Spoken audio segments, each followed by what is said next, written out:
In the chaotic final days of World War II, as Europe teetered on the brink of collapse, a dark force seized control of Hungary. The Arrow Cross Party, a group so consumed by hatred and extremism, rose to power in a moment of desperation, turning the country into a battleground of terror and death. Under their rule, the streets of Budapest became rivers of blood, with thousands of innocents shot and thrown into the Danube, their only crime being their ethnicity or political beliefs. Hundreds of thousands more were ripped from their homes, crammed into cattle cars, and sent to the gas chambers of Auschwitz. The Arrow Cross Party wasn't just a political group. They were architects of genocide, who, in just a few short months, left an entire nation scarred for generations. But this isn't just a story about the depths of human cruelty. It's also a story about the reckoning that followed, a reckoning as swift and brutal as the terror that preceded it. What drives people to commit such atrocities? How did these men, once ordinary citizens, become the harbingers of death? And when the war ended, how did the world hold them accountable? The rise and fall of the Arrow Cross Party is a chilling tale of power, betrayal, and the ultimate price paid by those who align themselves with evil. This is a story that forces us to confront the darkest parts of human nature, a story that remains a haunting reminder of what happens when fear and hatred are allowed to reign unchecked. As we delve into the harrowing details of this history, you'll see not just the brutality of the past, but the powerful lessons it holds for the present. This is more than just a recounting of events. It's a stark warning of the dangers that still lurk when we fail to remember the past. Stay with us, because what you're about to hear isn't just history. It's a story that will challenge you, disturb you, and most importantly, make you think long after it's over. Historical context.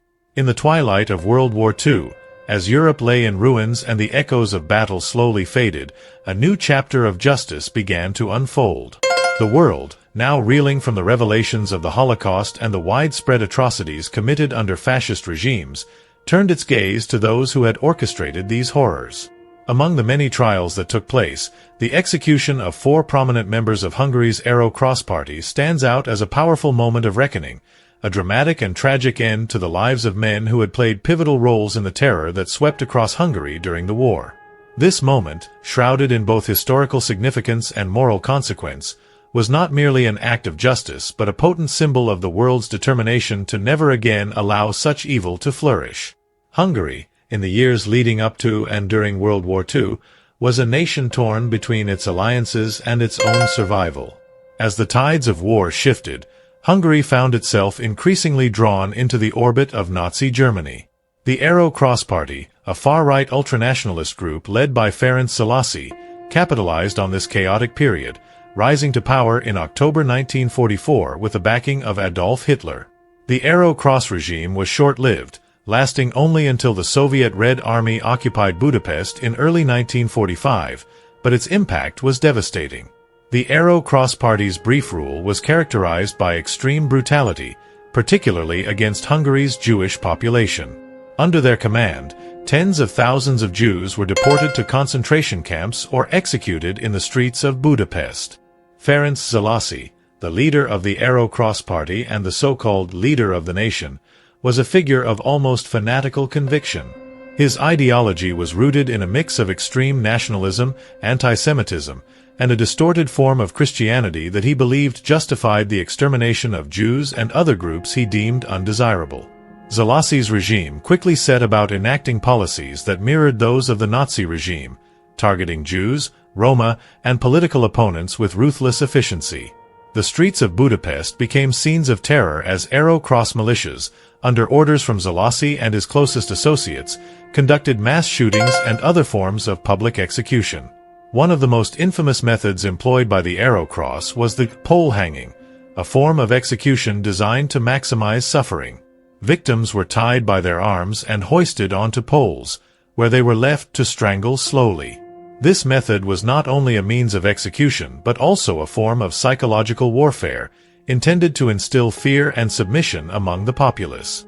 The Arrow Cross used this brutal technique to execute not only their enemies but also to send a clear message.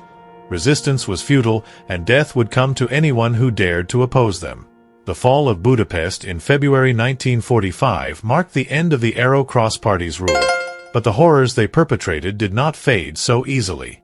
As the war ended, the Allies and the new Hungarian government began the arduous task of bringing war criminals to justice.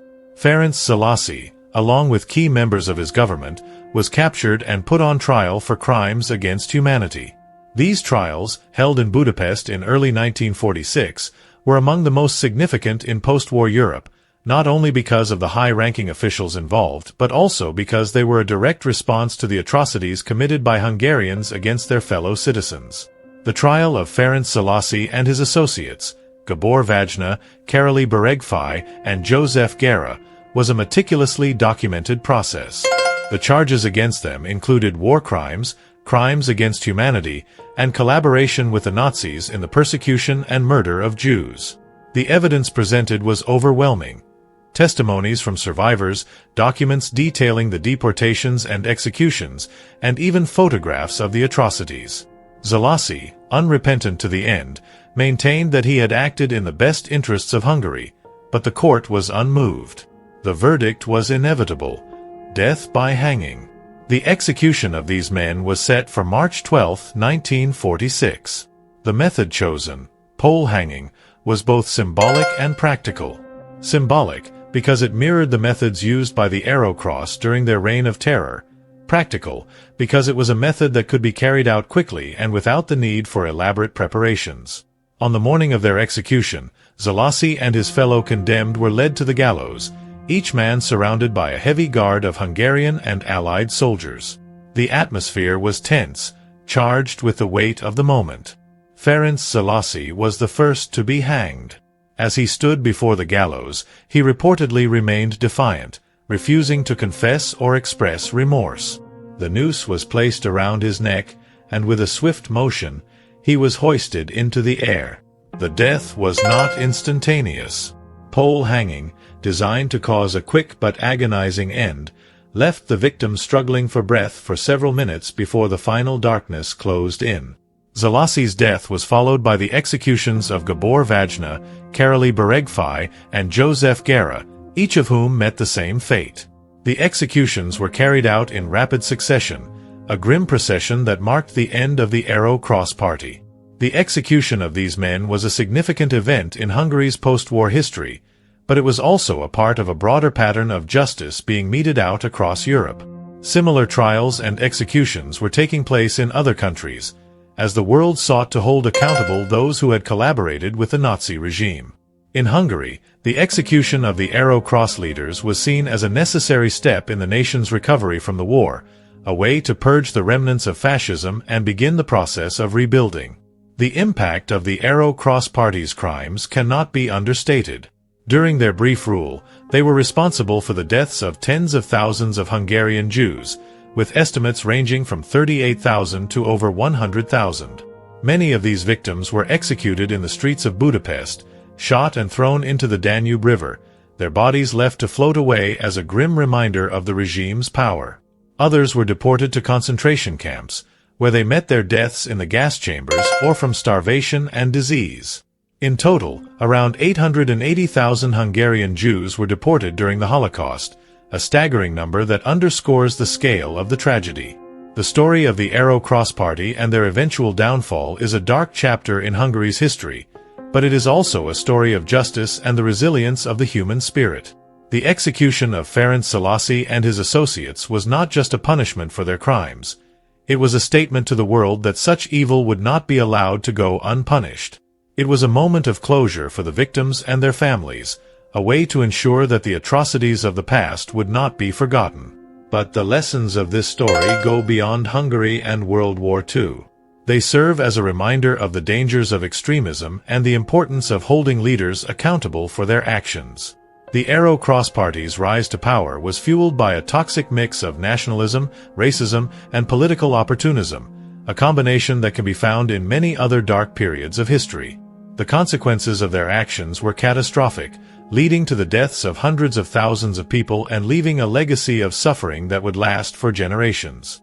In studying the history of the Arrow Cross Party and the execution of its leaders, we are reminded of the importance of vigilance in the face of tyranny. The men who were executed in March 1946 were not just criminals. They were symbols of a broader evil that had taken root in Europe during the 1930s and 1940s.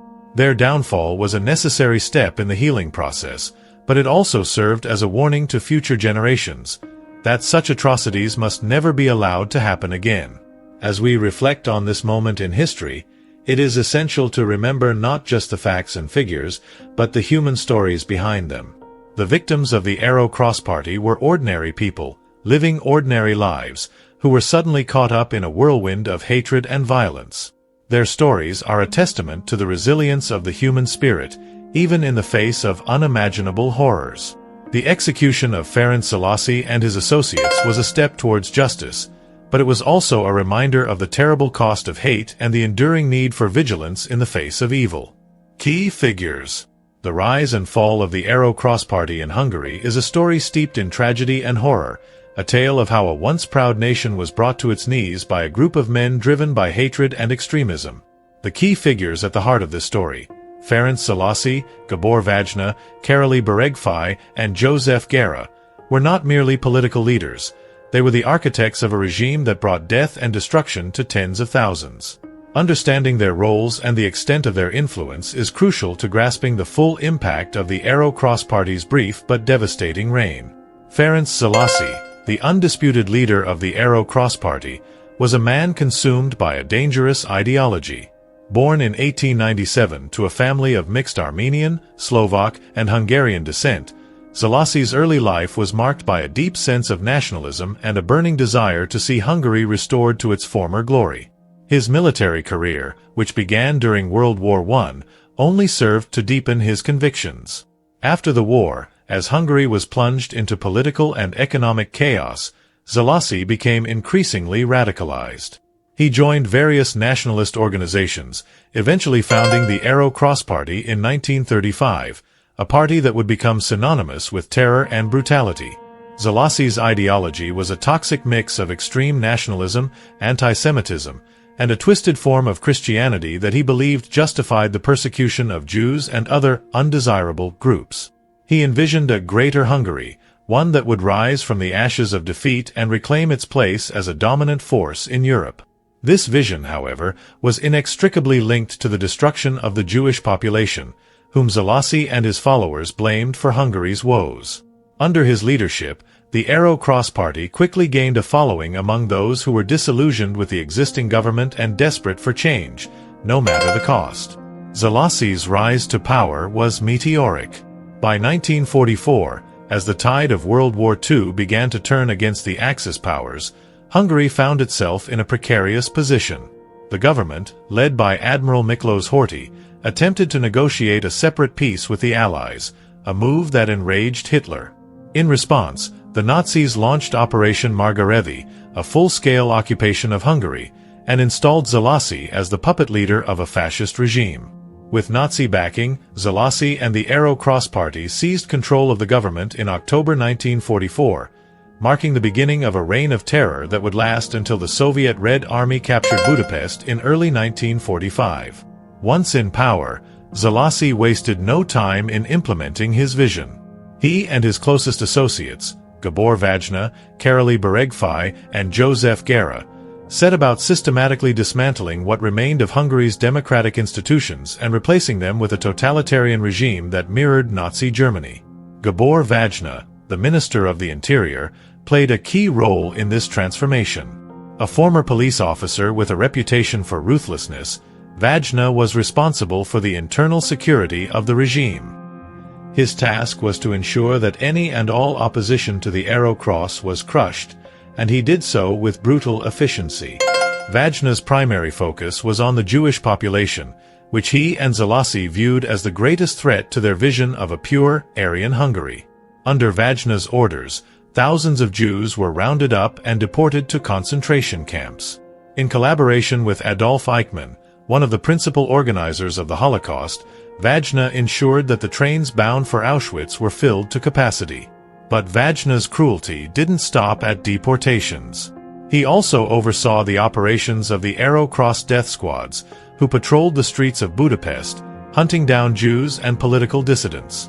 These squads, often little more than gangs of thugs, would drag their victims to the banks of the Danube River, where they were shot and their bodies dumped into the water.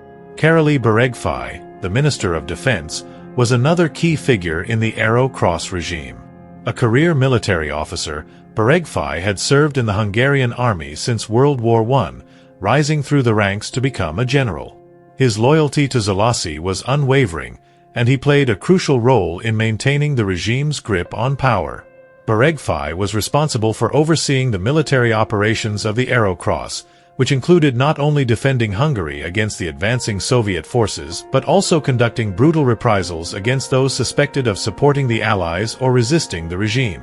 Under Beregfai's command, the Hungarian army and Arrow Cross militias carried out a campaign of terror against the civilian population, particularly in the rural areas, where resistance to the regime was strong. One of the most infamous actions carried out under Beregfai's orders was the massacre of Jewish women and children in the village of Nagykata in December 1944. As Soviet forces closed in on Budapest, Beregfai ordered the execution of all Jews in the area to prevent them from falling into enemy hands.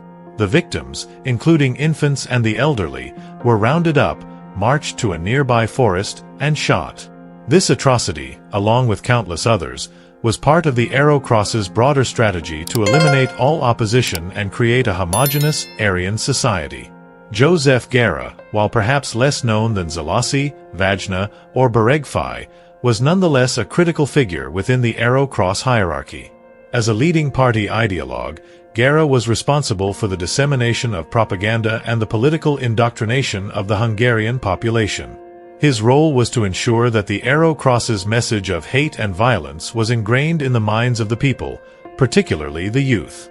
Guerra oversaw the creation of a vast network of youth organizations and paramilitary groups that indoctrinated young Hungarians with the party's racist and nationalist ideology. These groups, often composed of teenagers, were trained to be the next generation of Arrow Cross leaders, ready to continue the fight even as the regime crumbled around them. The trial and execution of Szalasi, Vajna, Beregfai, and Guerra in 1946 were not just about bringing individual criminals to justice. They were about confronting the ideology that had led to the deaths of so many. The trials were conducted with meticulous attention to detail, as the Hungarian authorities sought to document the full extent of the Arrow Cross's crimes.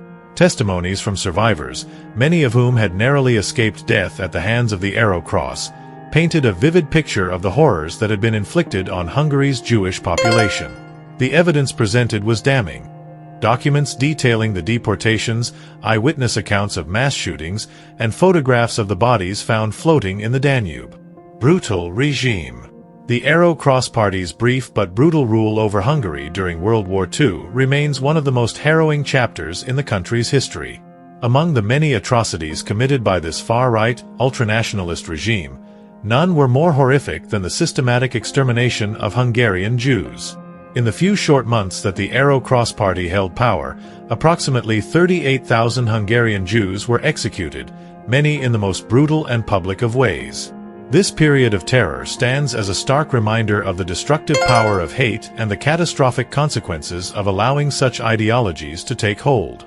The rise of the Arrow Cross Party was a direct consequence of the turbulent political climate in Hungary during the late 1930s and early 1940s. As Hungary found itself increasingly drawn into the sphere of Nazi Germany, the political landscape became more polarized, with extremist groups gaining ground.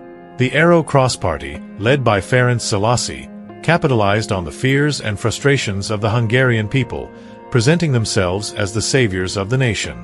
They promised to restore Hungary to its former glory, but their vision was one of ethnic purity and totalitarian control. For the Jews of Hungary, the rise of the Arrow Cross marked the beginning of a nightmare. When Szalasi and his followers seized power in October 1944, they did so with the full backing of the Nazi regime. The Arrow Cross Party wasted no time in implementing their plans for the final solution to the so-called Jewish question. Unlike the earlier, more bureaucratic deportations carried out by the Hungarian government under German pressure, the Arrow Cross's methods were far more direct and violent. They established execution squads, which were tasked with hunting down and murdering Jews wherever they could be found. These squads, often made up of young men who had been indoctrinated with the party's hateful ideology, became the instruments of genocide. The execution squads operated with a level of brutality that shocked even those who had already witnessed the horrors of the Holocaust. One of the most infamous methods employed by the Arrow Cross was the mass shooting of Jews along the banks of the Danube River. Victims were rounded up in the middle of the night, dragged from their homes, and forced to march to the riverbank. There, they were made to kneel facing the water, while Arrow Cross militiamen stood behind them with guns drawn. Without warning, the militiamen would open fire, shooting their victims in the back of the head and sending their bodies tumbling into the icy waters below. The river quickly became a mass grave, its currents carrying the bodies downstream, where they would eventually wash up on the shores, a grisly testament to the regime's cruelty. The scale of these executions was staggering. Thousands of Jews were murdered in this manner, often in full view of the public. The Arrow Cross made no attempt to hide their actions. In fact, they seemed to revel in the terror they were creating. The public executions served a dual purpose. They were both a method of extermination and a tool of psychological warfare. By carrying out these killings in such a public and brutal manner, the Arrow Cross hoped to instill a sense of helplessness and fear in the broader population. They wanted the people of Hungary to know that resistance was futile and that the regime would stop at nothing to achieve its goals. But the executions along the Danube were only one part of the Arrow Cross's campaign of terror. The regime also established a network of prisons and concentration camps within Hungary, where Jews and other political prisoners were subjected to unimaginable suffering. In these camps, the conditions were deplorable. Prisoners were crammed into overcrowded cells, deprived of food and water, and subjected to constant beatings and torture. Many died from starvation or disease, while others were executed in mass shootings similar to those carried out along the Danube.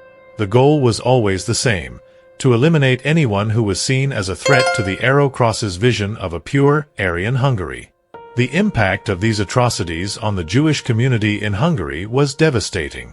Before the Arrow Cross came to power, Hungary had been home to one of the largest and most vibrant Jewish communities in Europe.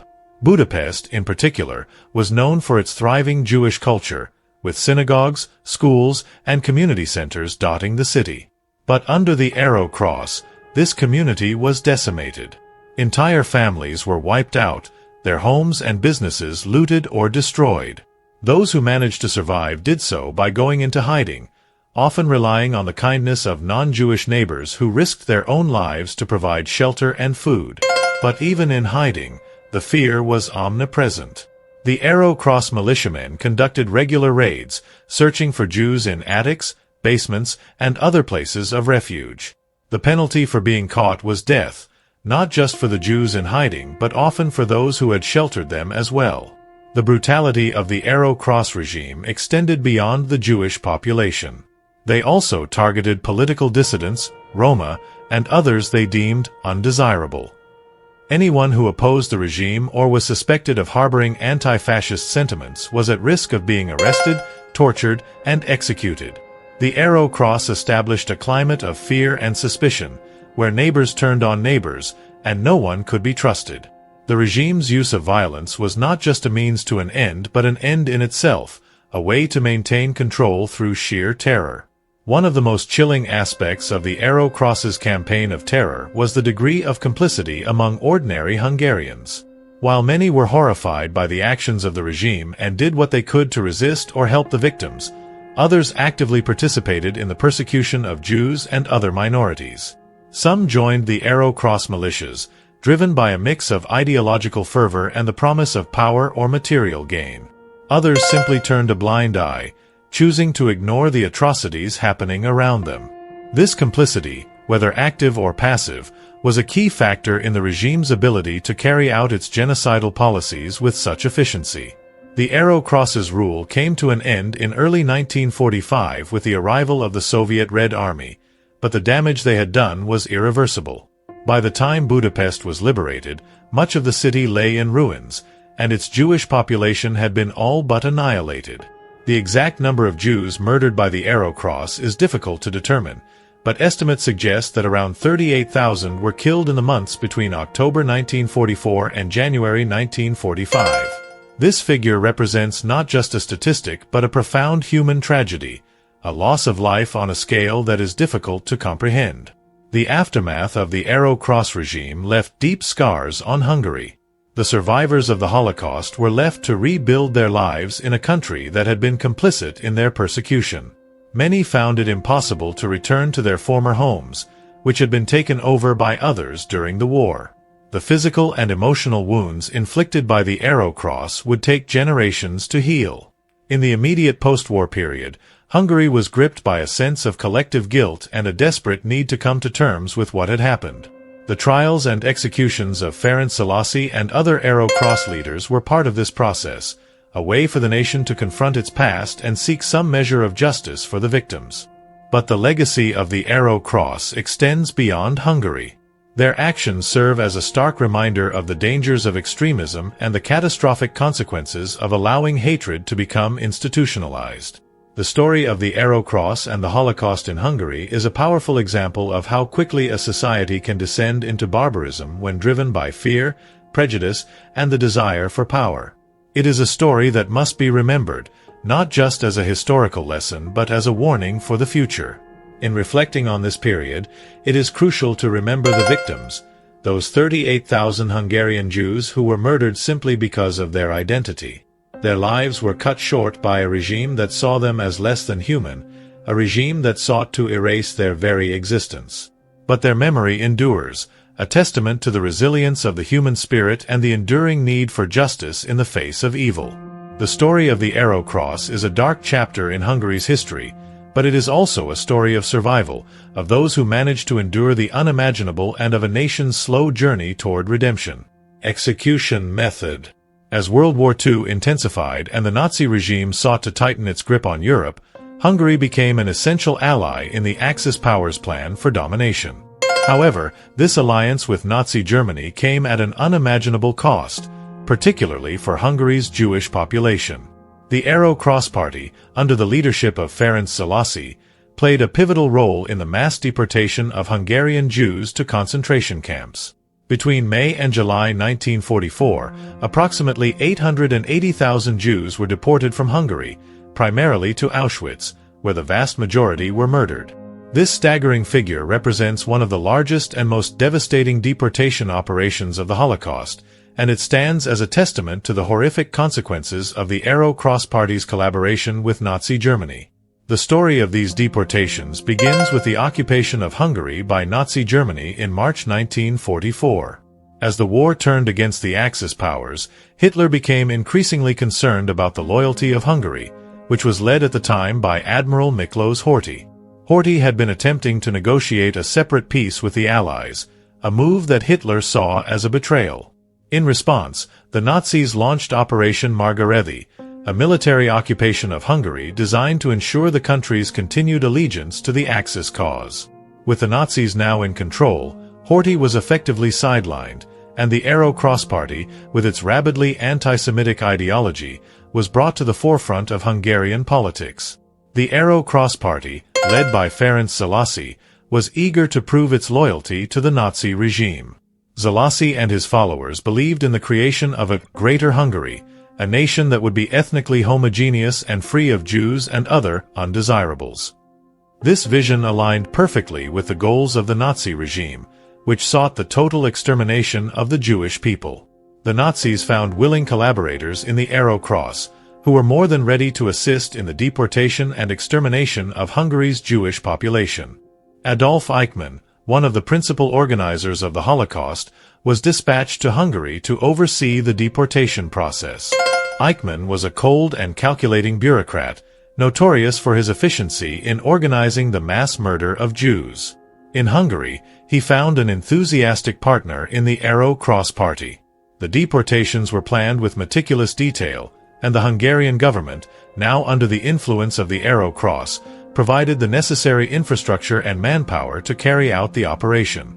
Local authorities, including the police and gendarmerie, were instrumental in rounding up Jews from across the country and transporting them to the ghettos, where they awaited deportation. The conditions in the ghettos were appalling. Jews were forced to live in overcrowded, unsanitary conditions, with little access to food, water, or medical care. Families were torn apart, with men, women, and children often separated and housed in different sections of the ghettos. The psychological toll was immense, as people were stripped of their dignity and forced to live in constant fear of what was to come. But the ghettos were only a temporary holding ground. The real horror began when the deportations started.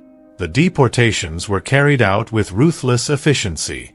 Jews were packed into cattle cars, often with over 70 people crammed into a single car, with no room to sit or lie down. The conditions during transport were horrific. The trains lacked proper ventilation, food, or water, and the journey to Auschwitz could take several days. Many people died during the journey, their bodies left to rot alongside the living. Those who survived the journey arrived at Auschwitz in a state of severe dehydration, starvation, and exhaustion. Upon arrival at Auschwitz, the deportees were subjected to the infamous selection process. SS officers, including the notorious Dr. Joseph Mengele, decided who would be sent to the gas chambers and who would be spared for forced labor. The vast majority of Hungarian Jews, men, women, and children, were deemed unfit for work and were sent directly to the gas chambers. Those who were selected for labor faced a brutal existence in the concentration camps, where they were subjected to grueling work, inhumane living conditions, and constant abuse.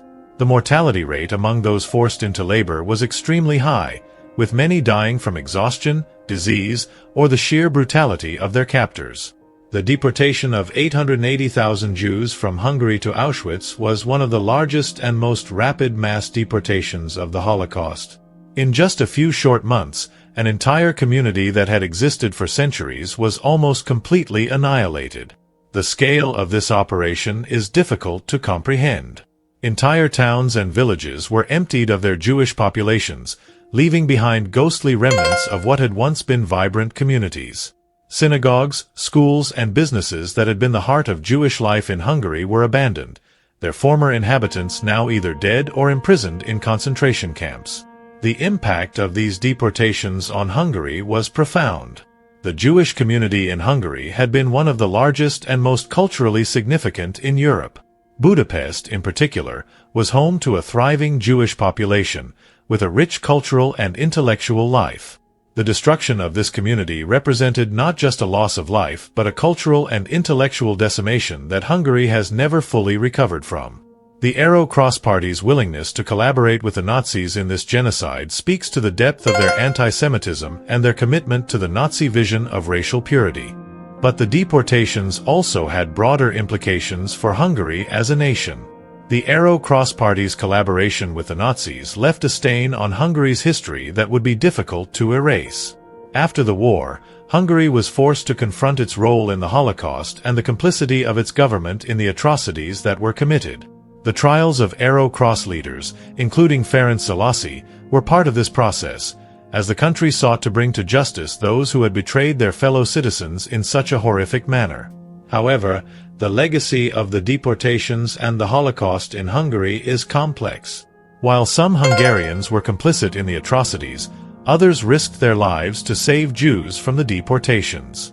There are countless stories of ordinary Hungarians who hid Jews in their homes, provided them with false papers, or helped them escape across the border to safety. These acts of bravery and compassion stand in stark contrast to the brutality of the Arrow Cross and serve as a reminder that even in the darkest times, there were those who refused to succumb to hatred and fear. The deportations also had a profound impact on the survivors. Those who managed to survive the Holocaust faced the daunting task of rebuilding their lives in the aftermath of the war. Many were left without families, without homes, and without a community to return to. The psychological scars of the Holocaust were deep, and for many survivors, the trauma of what they had experienced would haunt them for the rest of their lives. The loss of 880,000 Jews was not just a loss for Hungary but a loss for humanity. The destruction of so many lives, so much culture, and so much potential is a tragedy that defies comprehension. In the years following the war, Hungary, like much of Europe, was forced to reckon with the horrors of the Holocaust and the role it played in the genocide. The country underwent a period of intense reflection and mourning, as it tried to come to terms with the enormity of what had happened. The deportations of 880,000 Jews were a defining moment in Hungary's history, a moment that would forever change the nation's identity and its place in the world. The legacy of the Arrow Cross Party and the deportations they facilitated continues to be felt in Hungary today. The memory of the Holocaust remains a central part of Hungary's national consciousness, and the country has taken steps to preserve this memory through education, memorials, and remembrance. But the scars of the past run deep, and the trauma of the Holocaust continues to shape the lives of survivors and their descendants. The story of the deportations is not just a story of loss and suffering, but also a story of resilience and survival. It is a story that must be remembered, not just to honor the victims, but to ensure that such atrocities are never repeated.